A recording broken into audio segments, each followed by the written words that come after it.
De que forma lidamos nós com as nossas emoções? Que mecanismos é que a mente consegue encontrar para superar a dor dos acontecimentos que, no fundo, nos marcaram? Estas são algumas das questões que temos para colocar e, por isso, convidamos a especialista certa, a doutora Rosa Bastos, para quem pedimos desde já um aplauso.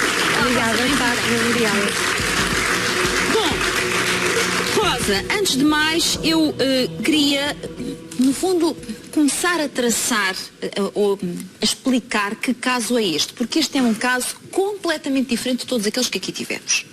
Sim, Fátima, eu diria que até é o caso mais complexo que até hoje trouxemos.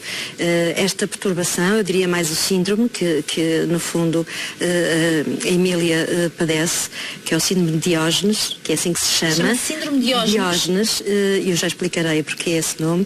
De facto, é tão complexo, a complexidade deste caso baseia-se essencialmente de porquê que a pessoa se vai encurralar com tanta porcaria à sua volta e não consegue sair daquilo. Dizemos porcaria, mesmo porcaria. É mesmo porcaria, muitas vezes não será tão só lixo, mas a maior parte dos casos, pelo menos que eu tenho atendido, têm também muito lixo, também compras. Muitas pessoas compram, nem sequer abrem os sacos, é uma acumulação de coisas, juntar.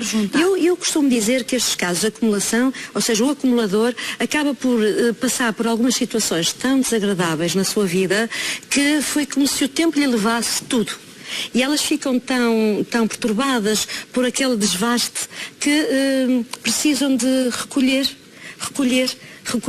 para poderem ter alguma coisa que vá ocupar aquele vazio. Chama-se mesmo acumulador? É acumulador. Há quem chama disposofobia, que é o nome que se dá atualmente, mas o síndrome é o síndrome de Diógenes. Porquê síndrome de Diógenes? Porque na antiga Grécia havia um filósofo com esse nome que decidiu deixar todos os seus pertences e viver para a rua. Foi viver dentro de um barril e começou a acumular coisas da rua. Ele dizia, para ser, dentro da época, obviamente, da antiga Grécia, para ser um homem honesto, precisava de saber viver como todos os animais e, portanto, adaptar-se a essa realidade. Está completamente descontextualizada nos nossos dias de hoje, porque não é isso que acontece com estas pessoas. O que acontece é que as pessoas passam por uma situação difícil, traumática, uma grande parte delas, e têm alguma comorbidade. E eu já falei muitas vezes aqui que a comorbidade são pessoas que têm alguns tipos de problemas, doenças, perturbações, que é assim que se chama em clínica, que depois podem desencadear esta será uma síndrome. Porquê que se chama síndrome e não uma perturbação? É uma síndrome porque é um conjunto de sintomas e de sinais que vai levar a esta situação, que é de acumular, preencher, até e não se desfazer de nada. Não conseguem, o sofrimento é enorme, porque depois não conseguem desapegar. Aquelas pertences, aqueles objetos, que é isso que acontece, é um acumular de objetos, sejam eles às vezes perigosos para a saúde física, porque falta depois a higiene, conseguem ir buscar lixo, e muitas vezes acumulam o seu próprio lixo.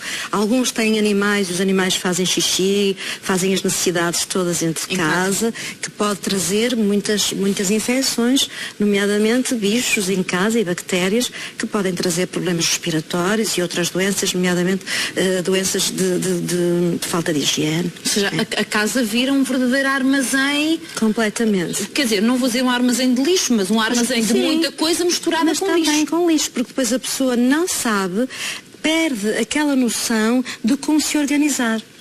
Elas têm... sabem que aquilo está a acontecer, acham que ainda não precisam de ajuda e, portanto, pensam sempre um dia destes eu vou arrumar. Eu um dia destes vou dar conta disto. E ao mesmo tempo, é assim uma espécie de um duplo vínculo, ao mesmo tempo eu também não posso libertar-me disto porque pode-me fazer falta. E então por onde é que eu começo? Ficam sempre encurraladas. Ficam encurraladas e a falta de organização e de decisão para saber o que é necessário para a vida delas começa cada vez mais a ficar totalmente fora do controle. Claro. Bom, vamos então conhecer melhor este caso.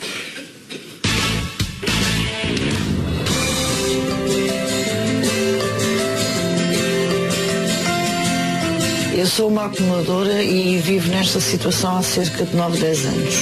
Antes disto me acontecer, não sei qual é a origem disto, eu não vivia assim e tinha sempre a casa limpa, os cromados, tinha sempre um pano, um papel para limpar, para estarem sempre a brilhar, tinha tudo em gavetas, tudo arrumado. A certa altura tudo mudou e gradualmente, com um problema profissional especificamente, que me levou a uma grande depressão e que fez com que eu perdesse a vontade de fazer tudo, de arrumar, de planear as coisas.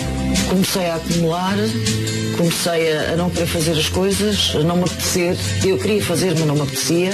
E a minha casa tornou-se num caos, eu não conseguia andar direita no chão. Tinha que andar com os pés a saltar por cima das coisas como se estivesse a passar obstáculos. Finais de 2011,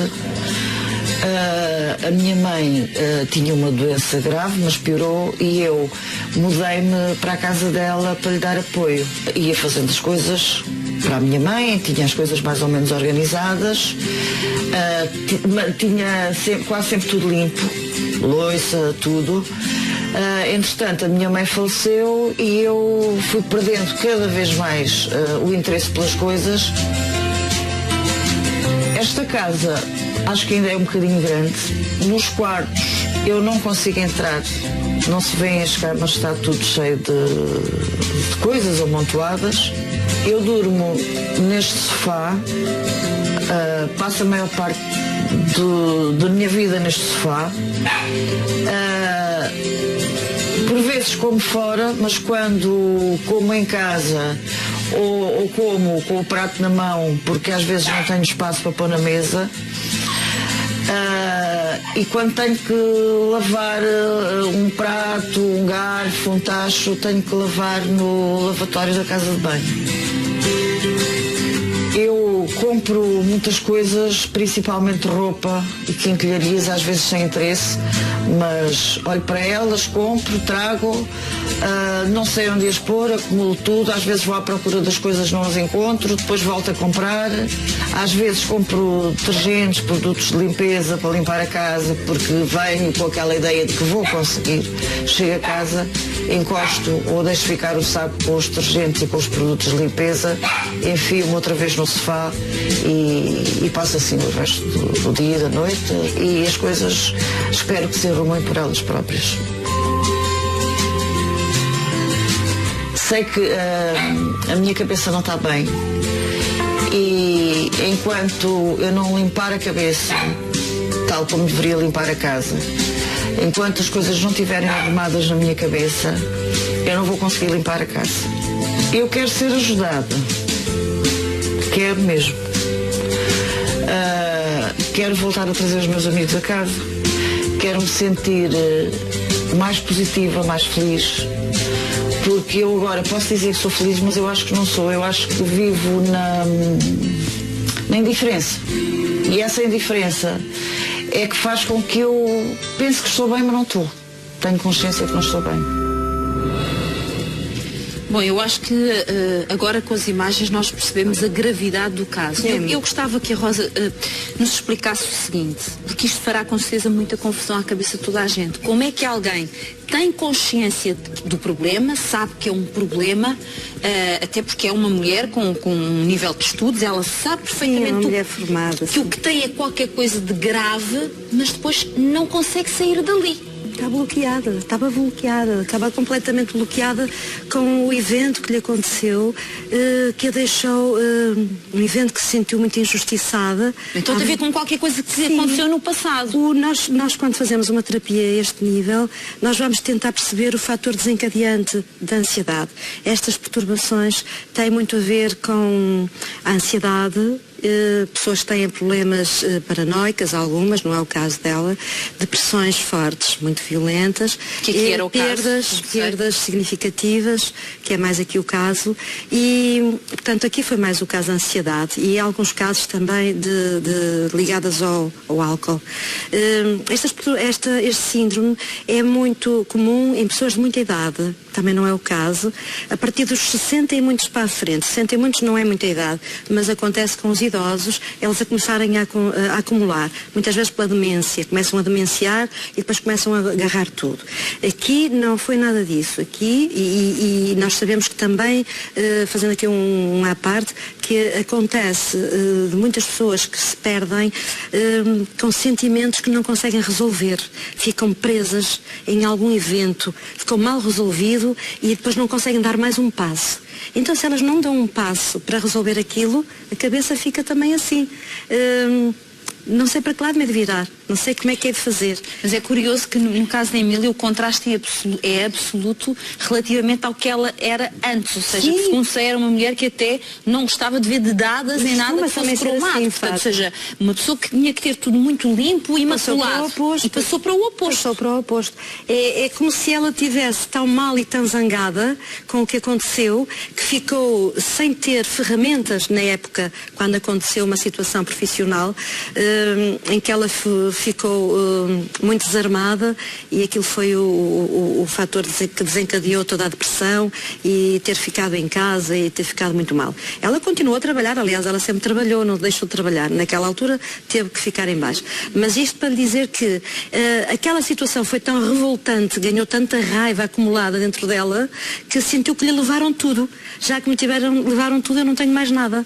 Então enfiou-se em casa, e esta síndrome de Diógenes faz com que a pessoa se isole, fecha-se em casa, deprime. No caso da Emília, deprimiu com muita ansiedade, ficou deprimida, e depois isolou-se do mundo todo e começou a acumular sem vontade de fazer nada. E depois de tudo, a ficar sem saber para onde é que o que é que eu faço? Como é que eu me organizo? Nós sabemos que a depressão tira a vontade de fazer o que quer que seja. Portanto, com esses sintomas, e que então a tal comorbidade, são vários sintomas associados à perturbação. Depressão, ansiosa, que era o caso dela, as perdas, perdeu aquele lugar que ela esperava naquele tal trabalho, e depois de estar desligada do mundo, porque acabou continuar a lutar.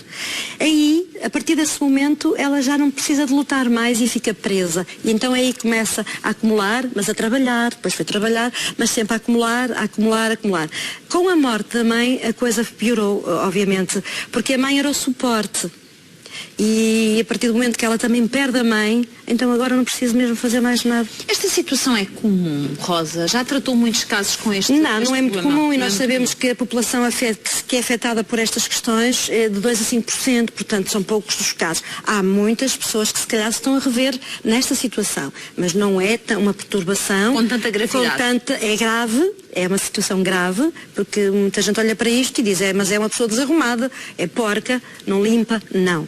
Há pessoas porcas, desarrumadas, e este não é o caso, e estas situações que são doença... Sim, estamos a falar de uma doença. Estamos a falar de uma doença, que nós na clínica chamamos de perturbação mental. É uma situação complicada porque ela estava doente, e ela era limpa e passou a desligar-se de tudo. As pessoas deprimidas também perdem a vontade e desligam-se de tudo. Rosa, eu estava a ouvi-la e a pensar o sofrimento que isto não deve trazer a quem tem este problema. Traz muito, com caso e para as famílias também. Ainda por cima, a Emília, quando calhava a sair de casa e a ter coragem de estar com os amigos que até se ofereciam para ajudar a limpar, e ela não aceitava sequer que lá ninguém fosse, porque na verdade ninguém tinha a noção do que ali estava. Claro, ela não mostrava, fechava-se.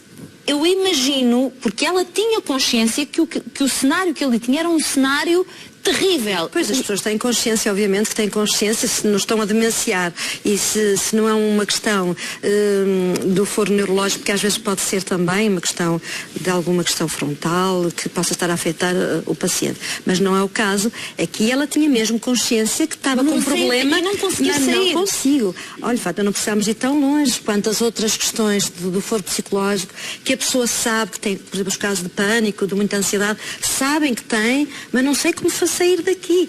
E então é caso para a pessoa pensar, eu preciso pedir ajuda, sozinha não vou lá. E ela aqui teve essa capacidade de ver que precisava de ajuda e de pedir ajuda ao programa. Neste caso, isto é muito difícil pedir ajuda, porque quem é que vai dizer, olha, eu tenho a casa acumulada de lixo, o que é que vão pensar de mim? A vergonha é um dos fatores que está muito... Claro, vão achar que eu sou porca, que eu não sei. Vamos chamar nome, vamos achar que eu sou Mas foi bastante corajosa, Emília, bastante corajosa.